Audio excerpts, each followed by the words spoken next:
bom dia. A gente vai estar mais uma vez cultuando ao Senhor, estudando, conversando a respeito da sua palavra, a respeito da sua revelação, revelada na palavra, revelada na Bíblia. Então nós vamos estar nos prendendo. É por isso que o nosso culto, ele é um culto terapêutico, porque ele está focado não exatamente no que é revelado na Bíblia, mas a revelação que a Bíblia tenta revelar. Por que tenta revelar? Porque, na verdade, você vai encontrar muito do homem, muito dos preconceitos dos homens que escreveram, né? Muito os ódios, por exemplo, de Davi em relação aos seus inimigos, as tramas de Moisés para matar todos os adversários, essa trama contrária ao amor, isso não é de Deus, isso é do homem, isso é da limitação do homem, do preconceito do homem. O amor de Deus jamais pensaria numa coisa como essa. Como é que você fica sabendo se Deus pensaria ou não dessa forma? Pergunta a Jesus: Jesus, você mandaria Moisés fazer aquilo? Você orientaria Davi a fazer aquilo? Pronto. Basta isso. Jesus é a máxima revelação de Deus. Jesus é a explicação máxima a respeito da revelação. Entende? Então, onde é que estamos focados? Não na letra, não naquilo que foi escrito, mas naquilo que se pretende dizer no que foi escrito. Né? É o espírito da letra, é isso que nós estamos presos. E o espírito da letra nos fala de amor. O amor não é esse amorzinho que a gente tem, não é esse amor limitado, cheio de idiosincrasias próprias nossas. Não, nada disso. O amor que nós estamos falando é do amor perfeito, o amor completo, o amor de Deus. Aquele amor que derrama sobre mim, mas da mesma forma e igualmente derrama sobre todas as pessoas sobre a face da terra. Até aquelas que a minha prepotência diz que não merecem, que não são dignos, né? Essa coisa que a gente sempre faz. Deus ama intensamente essas pessoas, tá? Então, é esse amor que nos prende quando a gente está estudando, quando a gente está refletindo sobre a palavra de Deus. No Salmo 119, versículo 48, a Bíblia diz assim, né? O salmista diz: então levantarei as minhas mãos para os teus mandamentos, que amo, e meditarei nos teus estatutos. Né? E meditarei nos teus estatutos. A paráfrase terapêutica desse texto diz o seguinte: somos bem-aventurados, sim, sempre. Não por mérito nosso, não por nós, não pela a nossa perspicácia, não. É pela ação de Deus, pela misericórdia de Deus, pelo amor de Deus, né? Então, somos todos bem-aventurados, pois o Senhor, com o seu imenso amor por cada um de nós e por todas as pessoas no mundo, não podemos esquecer isso nunca. Porque se a gente esquecer um minuto, a nossa prepotência, né, se apresenta como sendo exclusivos do amor de Deus. Né? Somos terríveis, somos um bicho do mato, né, em relação ao que realmente ocorre no coração de Deus. Então, esse imenso amor por cada um de nós e por todas as pessoas no mundo, né, pelo seu Espírito, tem operado o plano salvador da graça em todos os seus amados e em nós que quisemos o novo nascimento. Então veja, ele ama a todos, ele tem um propósito para todos, ele quer salvar todos, mas é preciso que saiamos de uma condição de pecado e aceitemos, não é, a ação dele do reconhecimento, né? Quando ele nos convence do pecado, é preciso que a gente então queira passar pelo novo nascimento para então a gente desfrutar perfeitamente, completamente dessa sua graça. Então, tem operado o plano salvador da graça em todos os seus amados e em nós que quisemos o novo nascimento. Ele tem nos levado a levantar nossas mãos para os seus amorosos mandamentos.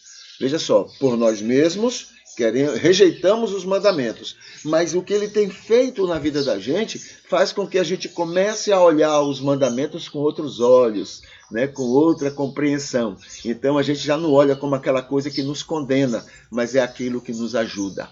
Né? Temos lembrado que os mandamentos, a lei do Senhor, não é algo para nos assustar, mas é algo para nos ajudar. Então é como a febre. A febre não é nossa inimiga. Os mandamentos não são nossos inimigos. Os mandamentos, eles nos dizem que estamos doentes. O que vai levar as pessoas para o inferno não é a lei, não é os mandamentos. Né? O que vai levar as pessoas para o inferno é a situação delas que a lei mostra, que a lei revela a elas. Né? Isso se junta àquela ação do Espírito de convencer o homem da situação pecaminosa. Então ele tem nos levado a levantar as nossas mãos para os seus amorosos mandamentos, tem nos levado a amar e meditar nesses seus estatutos. Então é ele que está nos movendo, é ele que está trabalhando o nosso coração. Nos obrigando? Não, nunca. Ele está fazendo isso porque primeiro permitimos, e o trabalho que ele tem feito em nós faz com que cada vez mais a gente esteja aceitando, concordando com aquilo que ele está fazendo. Por quê? Ele está nos enganando, ou seja, ele está criando situações para que a gente concorde? Não. Ele está mudando o nosso coração, a nossa natureza. Então isso faz com que a gente comece a observar de outra maneira. Aí aquilo que antigamente a gente rejeitava, agora a gente compreende que é uma ajuda, que é algo que está a nosso favor. A gente já tem outra visão. Aí a gente diz, Senhor, pode fazer, porque eu entendi o quanto isso é bom para mim. Entendeu? Então é uma questão, ao trabalhar em nós, a gente vai tendo outras visões a respeito daquilo que ele tem a fazer em cada um. Por amor, né? Desejando nos amar e realizar o melhor para nós. Muito bem. Com tudo isso, a gente estuda então, né, entre outros aspectos do amor de Deus, o que é que ele faz para nos valorizar. Dentro desse amor, né, dentro disso que ele está operando em todos nós, o que é que ele faz para nos valorizar? Então eu tenho aqui duas atitudes que ele faz. Ele nos recomenda, né? Ele nos recomenda. O que é recomendar? Recomendar é dizer assim, olha, eu vou lhe apresentar uma pessoa maravilhosa. Fulano, tem esses defeitos, mas ele tem essas virtudes. Isso é recomendar. Né? Recomendar não é apagar ou ocultar os defeitos, não. É dizer mesmo. Ele sabe dos nossos defeitos. E ainda assim, ele sabe também das nossas virtudes. E tem duas coisas que a gente tem que considerar. Primeiro, fomos criados à imagem e semelhança de Deus. E isso já nos dá muitas virtudes. E segundo, ele está trabalhando em nós, aperfeiçoando essas virtudes. Então, temos muito que oferecer. Se não temos a ação dele, no mínimo, nós temos o fato de que fomos criados à imagem e semelhança de Deus. E isso é suficiente para Deus nos recomendar, né? Porque ele sabe das virtudes que todo mundo tem, que cada pessoa tem, né? Pelo fato de ter sido criado à sua imagem e à sua semelhança. Então, a primeira atitude é recomendar. A segunda atitude é se predispor a nos ajudar. Então, ele está prontinho para nos ajudar. Agora, ele não vai nos obrigar. É preciso que a gente queira. Só isso. Né? Porque somos incapazes também de fazer outras coisas. Né? Então, só em querer que ele opere em nós, nós estamos então abertos. Né? Nós estaremos de portas abertas para recebê-lo. E assim ele vai fazer aquilo que ele está ansioso para fazer em qualquer pessoa. Qual é o grande objetivo do que ele quer fazer na gente? Fazer com que cada um pareça cada vez mais com Jesus. Porque isso é o melhor para cada um de nós. Né? Quanto mais parecidos com Jesus, melhor. Tá? Podemos até ir para a cruz. Podemos até morrer numa cruz. Mas é ainda o melhor para nós neste mundo, né? Assumindo, vivendo esse parecer com Jesus Cristo. Tá bom? Muito bem. sobre o culto a Deus. Hoje a gente vai lembrar o que a gente sempre lembra no final de semana, que é no sábado, né, um aspecto do que é o verdadeiro culto a Deus. O verdadeiro culto a Deus é querer mesmo, de verdade, agradar ao Senhor, tá? É querer mesmo. O Adson, bom dia. Bom dia. Então veja, querer mesmo agradar ao Senhor, não o que seja agradável e atraente aos outros. Né? Nós temos muito disso, muito, viu? Muito do que a gente faz para agradar a Deus, a gente só faz porque primeiro agrada muita gente, agrada as pessoas. Muito do que a gente organiza, a gente não pergunta muito a Deus, não. A gente tenta atender às pessoas. Quer ver uma coisa muito séria, né? Nós estamos levantando com algumas pessoas o que é que elas veem, pelo fato delas não estarem envolvidas numa igreja, o que é que elas veem de motivo para que não sintam anseio, vontade de estar na igreja, né? Entre elas já me falaram que é esse aspecto. Os cultos, as atividades da igreja, na verdade, não, na grande maioria das vezes, não é exatamente para agradar a Deus, mas é para agradar o joio. O joio, pela sua maneira mais violenta, mais resistente, mais ambiciosa, mais encrenqueira, digamos assim, né? Por aquele afã de querer ver as coisas acontecerem do jeito que eles acham que deve ocorrer. O que é que acontece? Toda uma liderança, todas as pessoas terminam primeiro consultando: será que isso vai ser agradável? Será que isso vai alegrar? Será que isso é o que determinadas pessoas vão gostar? E não, a pergunta não é feita: será que isso é o que Deus quer?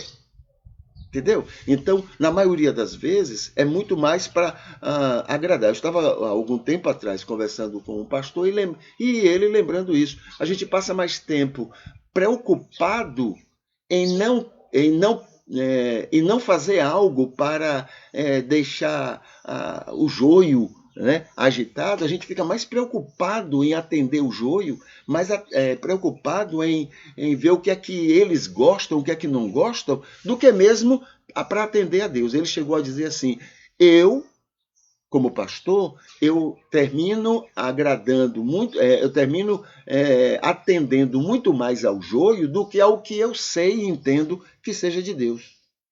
Né? Então, esse é um aspecto que ocorre. Quando eu vou cultuar a Deus, eu estou querendo mesmo agradar ao Senhor, ou eu estou querendo, em nome de uma tranquilidade, em nome de uma paz, eu não estou querendo mais agradar a pessoas. Né? Já que muitas vezes eu não quero somente manter, eu quero atrair outras. Então, eu vou fazer uma série de coisas que atraiam pessoas, e não a preocupação exatamente com agradar a Deus.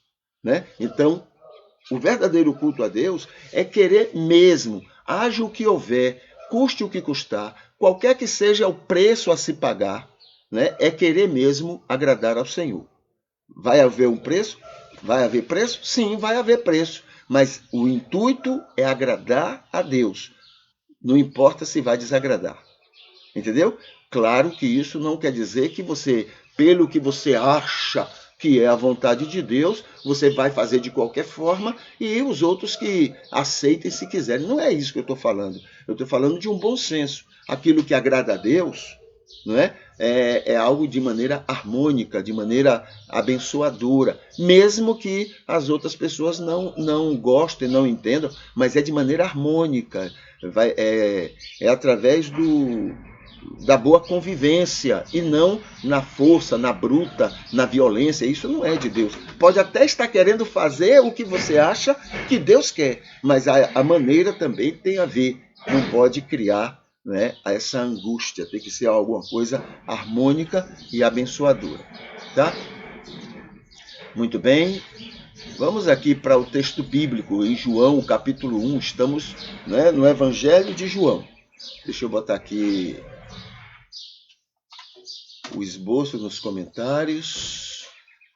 Então vamos ver aqui o capítulo 1 estamos hoje no versículo 7 e 8. Esse texto de João, né, versículo 1 até o versículo 18, então é basicamente uma introdução, né? Evangelho de João, mostrando o que exatamente ele está querendo mostrar, né, durante todo o texto. É como se fosse uma apresentação de todo o contexto, né, do livro, do evangelho que ele está escrevendo. Lembrando que João não está evangelizando, né? Ele está defendendo a fé, embora nós usemos muito mais. Por que é mais fácil para nós usarmos o livro de João? Porque a gente vai evangelizar pessoas que já conhecem bem, já estão bem envolvidas na cultura cristã, então já conhecem muito de Jesus. Então você não precisa mais defender, né? Não precisa mais trazer novidades. Você precisa apenas, a partir do que eles conhecem, falar sobre Jesus, explicar sobre Jesus. É o que João está fazendo. Ele não está evangelizando pessoas que não conheciam Jesus. Ele estava evangelizando os gnósticos, que conheciam Jesus, já sabia muito sobre Jesus, e ele está destacando alguns aspectos da vida e da missão de Jesus. Tá? Então, no versículo 7, ele diz assim: este veio como testemunha. Aí está falando de João o Batista. Tá? Nos versículos anteriores a gente vê isso. Então, versículo 6, por exemplo, olha lá, cujo nome era João. Então, esse João veio como testemunha. Volto a dizer, não é que Deus, não é a ideia, né? Quer dizer, no contexto geral. Pode ser que João, o evangelista, esteja querendo dizer isso. Olhe, para falar sobre Jesus, Deus mandou João nascer 6 meses antes. Entendeu? Pode ser que João esteja querendo dizer isso, mas no contexto bíblico não é assim, tá? A ideia é de que Deus vai agir normalmente com tudo que normalmente está acontecendo. Então, um parente de Jesus, chamado João, que mais tarde seria chamado de João o Batista, ou João Batista, né? Pelo fato dele ser de um grupo religioso dentre os judeus chamado Batista. Então, esse João, pela maneira como viveu, pela maneira como pregou, então é entendido como sendo esse homem foi um instrumento de Deus para identificar Jesus para muita gente.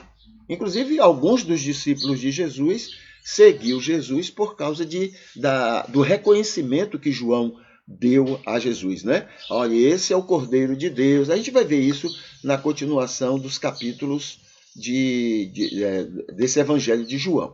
Mas este veio como testemunha, não é que veio como testemunha, ele se tornou uma grande testemunha de Jesus, tá? E não a ideia de que Deus trabalha como algumas pessoas acreditam, né? Interferindo, botando, vou mandar fulano vai primeiro. Não, em cima do que Deus já conhecia da humanidade, do normal, da continuidade da convivência humana, Deus foi trabalhando com aquilo que ele tinha em mãos. É por isso que, né, a gente tem tantas falhas, tantos defeitos dentro do cristianismo e no mundo, e com a permissão de Deus, não com a vontade de Deus, mas a permissão de Deus, porque ele trabalha com o que chega nas mãos dele.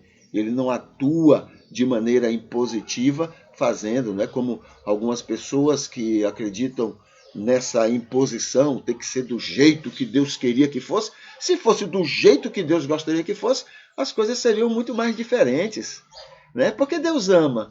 Ora, se ele queria interferir tanto, então as coisas seriam maravilhosas. Mas acontece que dentro do projeto de Deus é respeitar a individualidade das pessoas, tá? Deus queria trabalhar com pessoas e não com robôs. Então ele veio como testemunha, segundo João está dizendo, a fim de dar testemunho da luz. Não é a fim de dar testemunho, não é? Mas ele deu testemunho. Entendeu? Naturalmente ele foi dando testemunhos a respeito de Jesus, para que todos crescem por meio dele. Todos é um exagero, né? Mas para que muitas pessoas crescem e creram, né, em Jesus, através do testemunho, da pregação dele. Ele não era a luz, né? Comparado com Jesus, Jesus era a luz. Né? Mas se João era um salvo, então ele era a luz do mundo também, porque nós somos. Né? No momento que nós estamos sendo trabalhados pelo Espírito, a gente é luz. Somos luz e sal. Jesus disse isso. Somos. Não é que temos que ser, não. Somos luz e sal. E João, não é? Comparado com Jesus, não. João não era a luz. A luz, né, era Jesus. Porém, como ser humano e como alguém que passou pelo novo nascimento, ele então era a luz como nós somos. Né? Mas veio para dar testemunho da luz. Não é que ele veio, volto a explicar. Isso aqui é um reforço que João está dando, mas que... Lembra que eu falei que a gente vê a revelação e cada um, né, cada um dentro dos seus limites, vai explicar a revelação que conheceu. Tá? Então a revelação é única, mas cada um, né, dos escritores vai dando o seu parecer, a sua maneira de entender. É por isso que você vai encontrar algumas diferenças, né? Inclusive entre os evangelistas. Você vai encontrar uma informação diferente da outra, porque são interpretações que os evangelistas vão dando de maneira diferente para uma revelação só. No caso, conviveram com Jesus e cada um vai dando, né, a sua maneira de compreender, né, o que estava acontecendo. Então esse é o versículo 7 e o versículo 8. Tá? Vamos aqui mais. Os incômodos. Coisas que deveriam nos incomodar. Tá? Incômodos que deveríamos ter como cristãos. As pessoas, o mundo, né? A gente poderia dizer assim, olhe, nós nos submetemos, mas não concordamos. Né? Nós aceitamos, mas nós nos incomodamos com isso. Isso poderia e deveria ser diferente, mas não vamos fazer guerra por causa disto. Tá? Não vamos fazer guerra por causa disto. A gente vai ser bênção apesar disto. Ok? Esse é o verdadeiro comportamento cristão. Então, algumas coisas que deveriam nos incomodar. Deixa eu ver o que é que eu tenho aqui para a gente mencionar nessa oportunidade.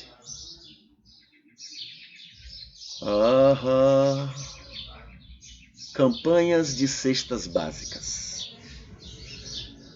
Veja só, nós temos que haja campanhas básicas em momentos urgentes, circunstanciais. Isso é normal e é bom. Isso é ótimo para todo mundo, para toda a sociedade. Mas não é algo que deveria ocorrer permanentemente. A permanência de cestas básicas sendo desenvolvidas e praticadas numa sociedade demonstra o quanto essa sociedade está distante de Deus. Entendeu? Atos capítulo 2 mostra como é que o cristianismo trabalha ou deveria trabalhar. Tá? Onde todos participam do sustento de todos. Então não deveria ocorrer. Quer ver uma maneira maravilhosa da gente não ter isso? Por exemplo, impostos. A gente reclama tanto de impostos, né? Mas o imposto é uma maneira maravilhosa da gente participar do sustento. O que está errado é quando o imposto é usado para comprar votos de deputados, votos de... né? Aí está errado. Mas quando é usado para o benefício da sociedade, para ajudar a sociedade, então o imposto é bênção. É uma maravilhosa oportunidade que a gente tem de distribuir riqueza, fazer aquilo que ocorria na igreja primitiva. Né? Tudo era de todos para o sustento de todos. Percebe? Então o imposto ele é um instrumento maravilhoso para a gente dividir com as pessoas. Agora, claro que tem pessoas usando de maneira errada, né? Aí é outro caso. Mas a nossa parte é essa. Distribuir cestas básicas em determinadas situações rápidas é tudo bem, né? Nós, cidadãos, fazer isso é normal. Agora, quando isso é permanente, tem ONGs que trabalham isso permanentemente. Anos e anos, anos e anos, e isso mostra a distância que nós estamos de sermos cristãos, apesar de ser dito assim, o Brasil é um dos maiores países cristãos do mundo. Que nada, conversa fiada. Estamos longe disso. Porque o que temos de gente passando fome, gente com dificuldade, isso mostra o quanto nós somos egoístas, o quanto nós somos desinteressados deste assunto. Não estamos nem aí para quem está passando fome. Ok? Então a gente tem que estar atento para isso. Então, campanhas de cestas básicas, quando urgente, circunstancialmente, tudo bem. Quando é algo permanente, não. Isso mostra que não somos tão cristãos quanto a gente diz. Vou falar uma coisa para vocês aqui. Olha, não é uma questão econômica, não é uma questão social. Não é questão de preguiça do povo, não é questão de nada disso. É uma questão política. Tá? Quando existe uma vontade política de quem está governando, as coisas mudam. Há pouco tempo atrás, o Brasil chegou a ser a 5ª economia do mundo, quando nós estávamos lá atrás, cheio de dívidas no mundo, pagando ao mundo. Entendeu? Nós tínhamos dívidas enormes. Eu me lembro que eu cresci ouvindo que o Brasil nunca iria pagar a dívida do FMI. Nunca. Mas no dia que teve uma decisão política de pagar, pagou.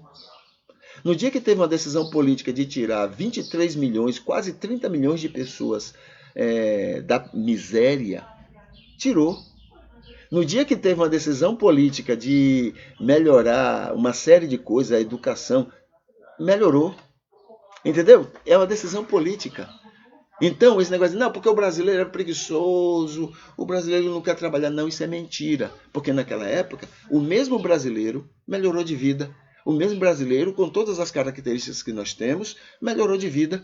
Estava lá todo mundo comprando carro novo, estava lá todo mundo comprando viagem de avião, estava lá todo mundo indo para a Europa, indo para os Estados Unidos, né? É uma coisa que incomodou muita gente aí. Filho de empregado doméstica, né? Filha de empregada doméstica, né? Indo para a Disney.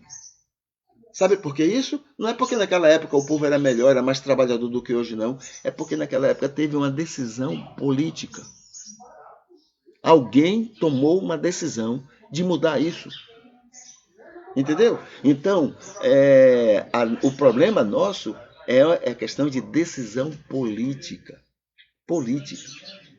E nós precisamos nos incomodar com isso. Então, quando chegar a gente aí dizendo que está em crise, que o Brasil está isso, que o Brasil está não sei o quê, e tem que diminuir o salário, veja só outra coisa aí. Naquela época, todo mundo ganhou bem, sem tirar direitos trabalhistas, sem tirar.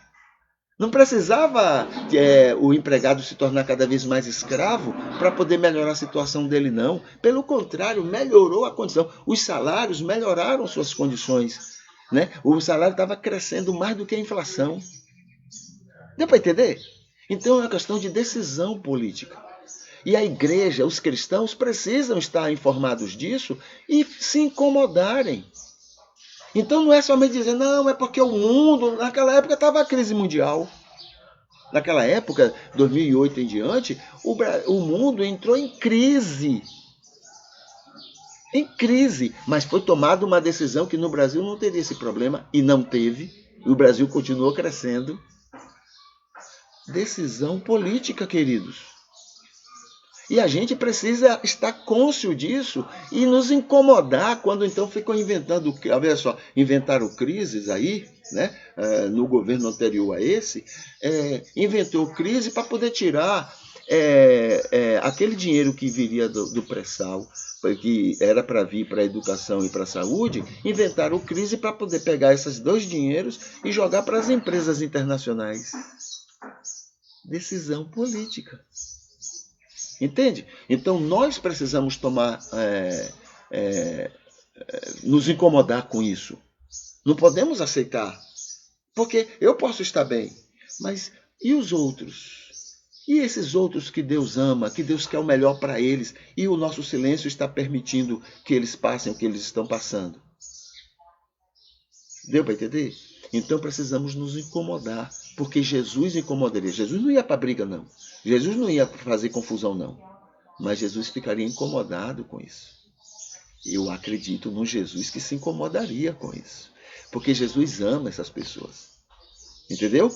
Então, esse mundo cão que está aí, né, esse sistema diabólico, né, a gente precisa se incomodar com ele. A gente precisa, quando orar, não é orar para que continue e piore a situação, não. É orar pedindo para que Deus cuide, melhore essa situação, para que coloque vontade política no coração. Outro dia eu estava ouvindo um vídeo onde o atual ministro da Economia, né, estava lá defendendo o ministro da Economia de governos atrás, quando todas essas mudanças ocorreram e melhorou a vida de todo mundo. Essa mesma pessoa, hoje, está fazendo totalmente o contrário e prejudicando todo mundo. Vontade política.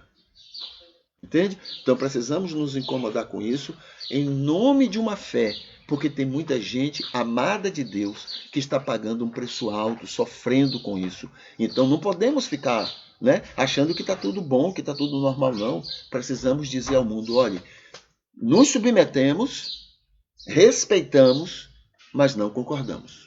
Né? Nós não concordamos, porque tudo isso é uma decisão que quem está governando precisa tomar ao bem de todas as pessoas, porque são todos filhos de Deus e precisam do carinho e da proteção de um Estado, de um governo para cuidar deles, e não para ajudar os exploradores a continuarem na exploração que eles exercem. Tá bom? Então é isso. Também dentro deste assunto, né, mais ou menos, deixa eu colocar aqui nos comentários. Bom dia, irmã Ivete. Deixa eu colocar aqui o seguinte, veja só isso aqui, esse texto que eu vou mencionar aqui. Isso tem a ver conosco, nós cristãos, né? Os maiores inimigos do cristianismo, os anticristos, como disse João, né? Eu vou até procurar esse texto aqui para colocar, porque ele é muito interessante, né? Quando ele fala que os anticristos saíram de nós. Deixa eu ver aqui se eu encontro para poder dizer. É 1 João 2,19. Tá? Eles saíram do nosso meio. Saíram nada, porque dentro do nosso meio eles terminam ficando mais poderosos. Ontem eu estava ouvindo um vídeo de um pastor desse aí, dizendo assim, olha, eu posso falar o que eu quiser, eu posso não sei o quê, porque ninguém pode me tocar, porque ai de quem tocar em mim, ai de quem tocar num líder espiritual, aquela coisa, né, como se fosse... Jesus, que é Jesus, morreu na cruz, mas não, ele é muito poderoso. Então, os anticristos estão dentro, né? Não saíram do meio. A ideia de João ali não é que eles saíram do nosso meio, não. É que eles brotaram do nosso meio. Essa é a ideia. Brotaram do nosso meio. Né? A gente não encheu, por vários motivos, a gente não encheu a igreja de Cristo de joio. Pois bem, desses, os anticristos também surgiram. Então o texto diz assim, os maiores inimigos do cristianismo, os anticristos, como disse João em sua carta, eu falei, não foi 2,19, deixa eu anotar aqui, para não esquecer isso aqui, João 2,19, é 1 João 2,19. Então, os maiores inimigos do cristianismo, os anticristos, como disse João em sua carta, não estão fora da convivência dos cristãos, mas estão entre nós. Os que perseguem o evangelho e o testemunho cristão não estão no mundo, mas dentro do próprio cristianismo. Os que mais perseguem Jesus e seus ensinos, os que mais agem contra Deus e contra os amados de Deus, contra os ensinos de Deus, são cristãos. Né? São cristãos, gente que prega a fé, gente que assume os púlpitos, gente que age não como luz e sal do mundo, mas como apóstolos do maligno, sob a bandeira de serem seguidores de Jesus Cristo. Coitado do mundo que precisa de testemunho para serem atraídos a Jesus, mas são enxotados com esses diabos vestidos de cristãos.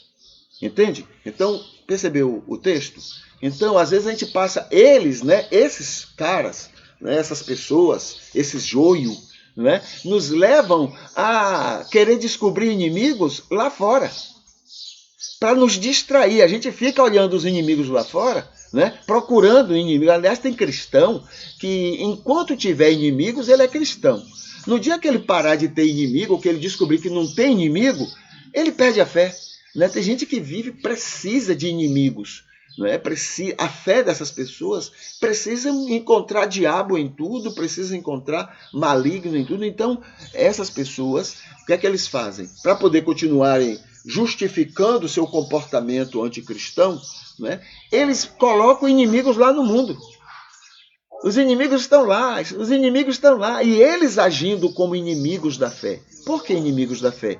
Porque eles pregam uma coisa e vivem outra. Pregam a paz, mas vivem o tempo todo na guerra. Pregam o amor, mas demonstram o tempo todo, demonstram ódio. Pregam a boa convivência com as pessoas, mas vive o tempo todo, né, criticando, reclamando, brigando, fazendo confusão com as pessoas. Então, esses são os anticristos no nosso meio. Entendeu? Então é isso que o nosso comentário hoje quer chamar a atenção. A gente precisa ficar atento, porque a gente tem que lembrar que somos instrumentos de Deus para atrair o mundo e não para enxotar o mundo, né, desse Jesus que a gente diz que acredita. Tá bom? Deixa eu colocar aqui agora sobre o Facebook. Eu vou botar aqui já os, né, temas, assuntos que podem ser escolhido pelas pessoas para a gente conversar num momento ou no outro, tá? E aqui tem temas para amanhã. Aqui atrás nós temos Jesus, né, caminhando com seus apóstolos. Então eles estão indo para algum lugar, está, né, viajando, indo de uma cidade para outra, o que seja. Vamos aqui para as postagens do Facebook. Deixa eu ver que horas são agora. Temos tempo. Deixa eu botar aqui, atualizar o Facebook.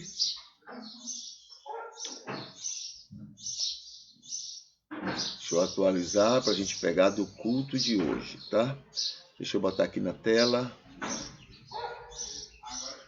Tá aqui.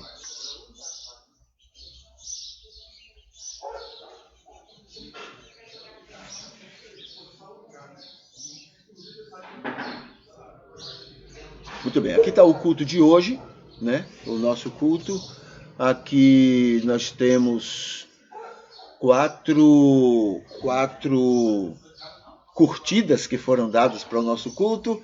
Aqui nós temos a Cláudia Pereira, a Ivete Espíndola, a Zilda Souza e o Adson. Então temos essas 4 curtidas do culto, por enquanto, do culto de hoje. Temos aqui alguns comentários que já foram colocados. E hoje, o que é hoje? Bom, o mês a gente já sabe, é o mês amarelo, o mês verde e o mês vermelho. A gente já sabe disso, né? Tá aqui. E no dia 18 é dia da luta contra o abandono de animais, é o dia dos símbolos nacionais brasileiros, é o dia do perdão, tá? É o dia do perdão. Inclusive, eu quero chamar a atenção aqui sobre os símbolos nacionais, né? Aí tem o selo, a bandeira, tem o hino, né? Tem uma coisa dessa. E estão trabalhando para colocar como símbolo nacional, maravilhosamente, a marca, a logomarca do SUS. Eu acho isso muito cristão, é maravilhoso isso. Entendeu?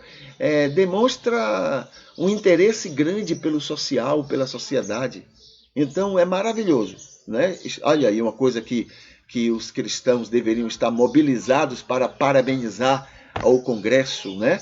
O Congresso, acredito que a Câmara dos Deputados, estão criando isso para que seja um símbolo nacional a marca do SUS. Isso eu ouvi, foi uma reportagem que eu ouvi. Como a fonte era boa, eu acredito que não é fake news, não é? Basta de evangélico distribuir fake news, mas pelo menos eu acho isso maravilhoso, tá? Eu acho que a gente precisava aplaudir essa iniciativa. Por trás disso existe uma demonstração de interesse pelo trabalho do SUS e as pessoas que o SUS alcança, tá? Eu acho espetacular. O que mais? Então, é o dia do perdão, é o dia da Semana do Trânsito Nacional, da promulgação da Constituição de 1946, é o dia da televisão e da TV Tupi, que foi a primeira, né, a rede, primeiro canal, primeira emissora que iniciou no Brasil. Bom seria que tivesse aqui o ano, né? 1950, eu acho, ou 50 e alguma coisa. Dia Mundial da Monitorização da Água, Internacional, Dia Internacional da Independência da Ciência ante preceitos religiosos. Graças a Deus, a ciência se libertou da religião. Né? A religião foi um atraso, porque a religião que trabalha uma área estava impondo, não é, suas vontades sobre uma outra área que não tem nada a ver com religião. Né? A religião tem sua área e deve ser respeitada, com limites. Não tem limites para outra área da ciência? A ciência não pode fazer o que quiser. A religião também tem que ter seus limites. Né? A lei fica com medo, não, porque a gente não quer intrometer com a questão da liberdade religiosa. Não, dar limites à questão religiosa é maravilhoso, é bom. A gente teria muito menos problemas. Então a sociedade precisa dar limites à religião, entendeu? Como também como tem dado limites à ciência e a outras áreas, ok? Eu acho que o evangelho seria menos prejudicado se a sociedade colocasse limites nessa religiosidade promíscua que nós temos num país como esse, né? Onde cada um, em nome de Jesus, faz coisas absurdas, faz coisas que nem o diabo acredita. Né? Estamos vivendo uma época... Não, agora não, viu? Isso sempre aconteceu. Dessa liberdade, ela é perversa, porque dá asas a uma série de tolices que as pessoas desenvolvem porque elas acreditam que é de Deus. Né? Mesmo que a Bíblia diga que não é, mas para ela é. Então, isso é suficiente. Então, tem que haver limites para a questão religiosa. Não pode fazer o que quiser. Tem que ter limites, tá bom? Para o bem do próprio evangelho, tem que ter limites. E isso não é quebrar ou prejudicar a liberdade religiosa. Pelo contrário, toda liberdade precisa de limites para ser maravilhosa na sua liberdade. Liberdade sem limites tira o limite de qualquer liberdade. Tá? Muito bem, vamos seguir aqui. O que mais? Aqui nós temos... sim, esse foi um estudo que nós terminamos agora recentemente. Né? Cristianismo e Hitler.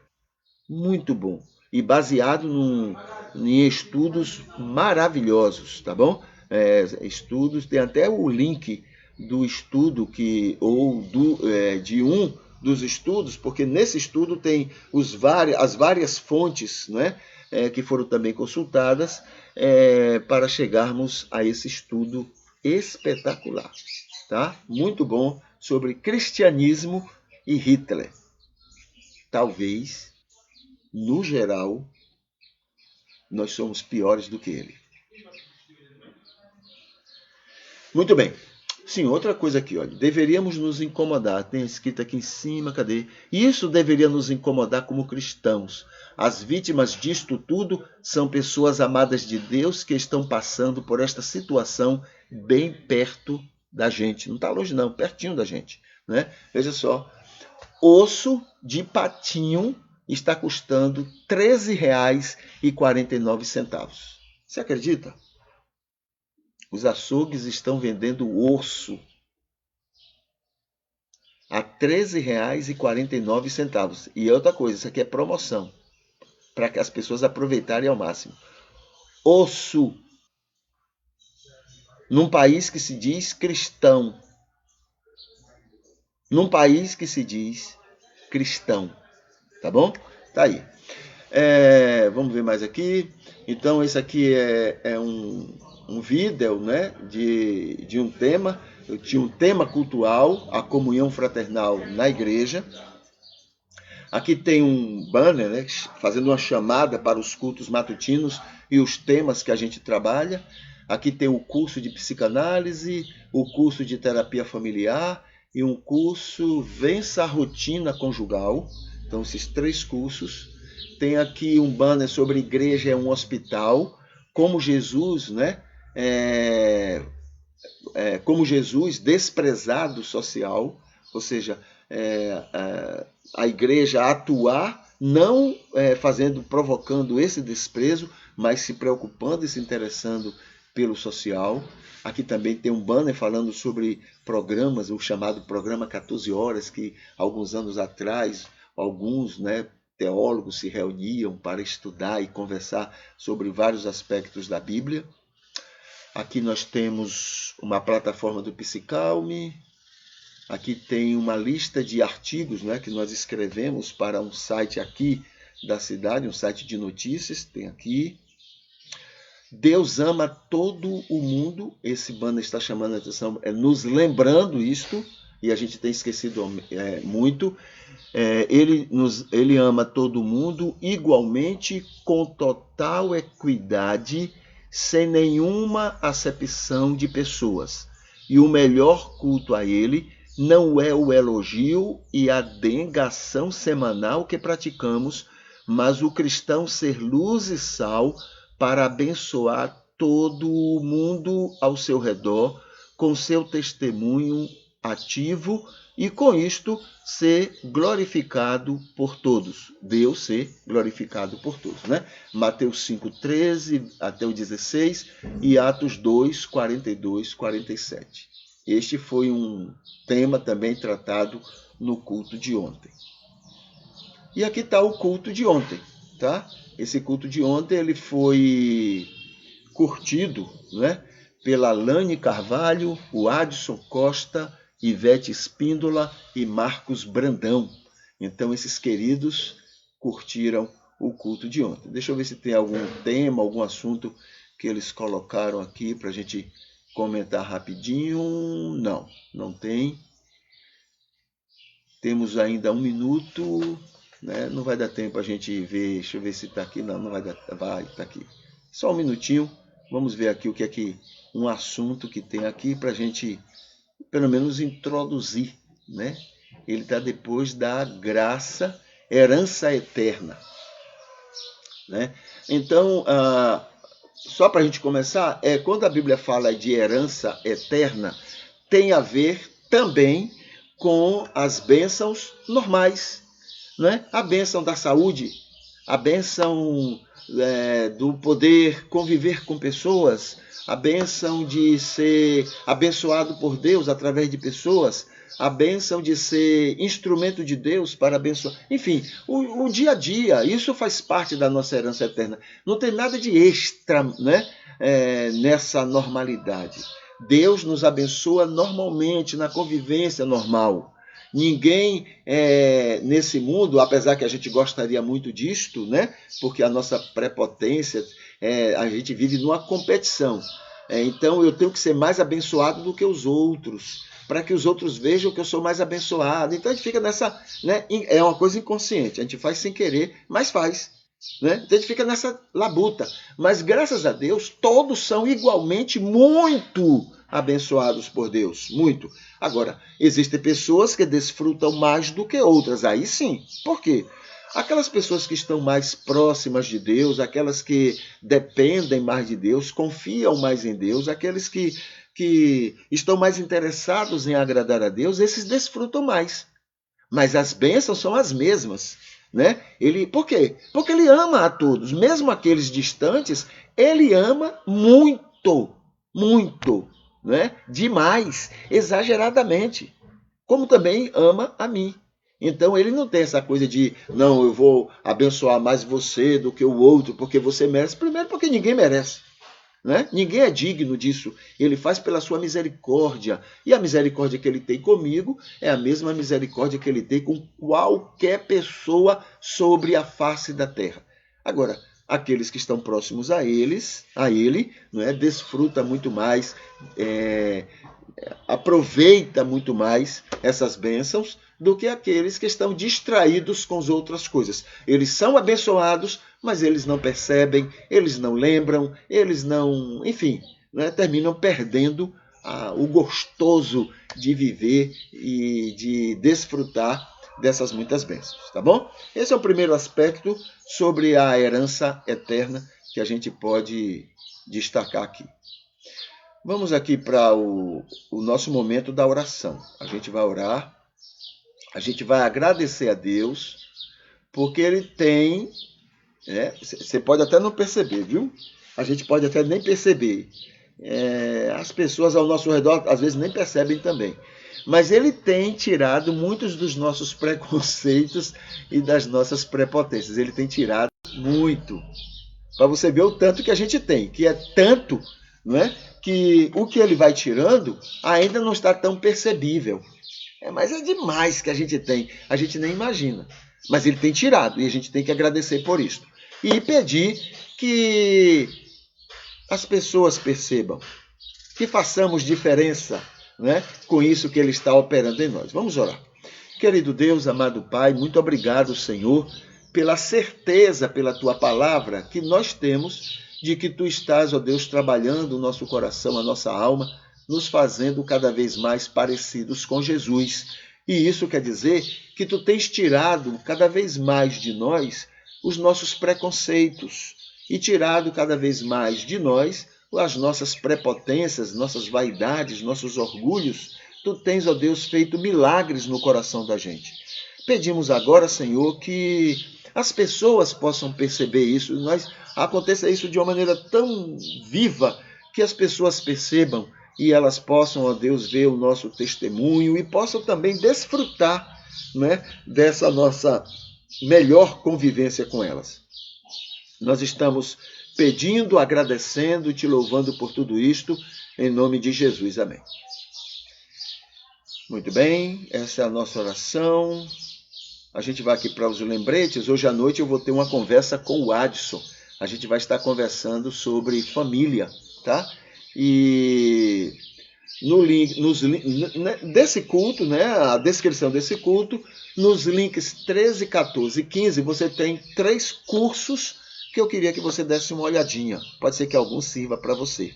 E no link 3, você vai estar vendo a lista de todos os vídeos, estudos que nós já disponibilizamos na internet, tá? Todos os vídeos estudos, no link 3. E amanhã, domingo, a gente vai estar celebrando a ceia, né, aqui, e a gente vai estar lembrando que um dos exemplos de culto a Deus é a casa de apoio, tá? E outros temas a gente vai tratar aqui no culto de amanhã, tá certo? E a gente vai colocar aqui uma musiquinha para encerrar e a gente vai se despedindo. E que o Senhor Deus continue abençoando e lhe usando nesse dia para a glória dele, tá bom? Até mais.